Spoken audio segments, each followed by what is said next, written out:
Because, Mike Kelly, we know they clinched a playoff spot with the win. Let's talk about Jonathan Huberdeau. Ties a career high with his 5-point night. How important is he specifically to the Cats' overall success? Oh, he's huge. I mean, you think about the last 3 years, he's 7th in the NHL in points overall, and probably in the top 10 guys, the guy we talk about the least. He's a superstar. He had such a huge game here against the Nashville Predators. He draws a penalty early, and then he's involved here on the power play as well with the net front presence on the power play goal. And just picking up assists. I mean, look at this pass, this cross-ice pass. Absolutely beautiful, but that's what Jonathan Huberdeau does. He's one of the best playmakers in the National Hockey League.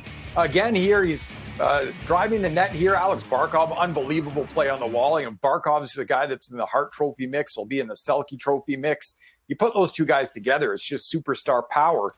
And, you know, again, for Jonathan Huberdeau, somebody we probably don't talk of enough when we talk about the best players in the NHL.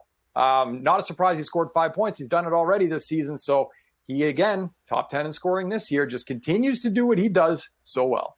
Those poor Panthers fans. For years, we were saying how Barkov is the most underrated player in the game, and now you can just add Jonathan Huberdeau to the list. They have legit superstars down there in South Florida, and they are headed to the playoffs. Nashville is hoping to eventually clinch a playoff spot, but they didn't help themselves out by losing in regulation on this night.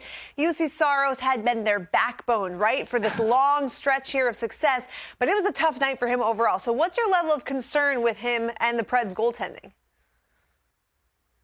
Zero. I have no concern when it comes to UC Saros. He's been, for my money, I think he's been the best goalie in the league the last couple months. And in this game, I know you look at the amount of goals that got behind him.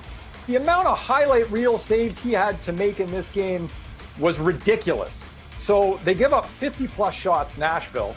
27 from that high danger slot area. 27. And he kept them in this game as long as he could. Finally, in the third period, things start to break down. But for UC Saros, the last couple days, you just think about how many shots he faced. I think he made 88 saves in the last 2 days against the Florida Panthers. The defense is the trouble. That's the big question mark right now.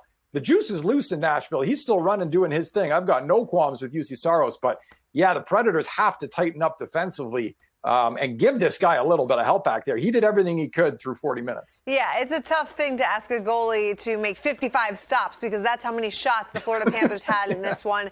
And again, 4 unanswered goals in the third period is what the Panthers scored to put them over the edge. So a tough loss for the Predators, and we won't fall UC Saros exclusively.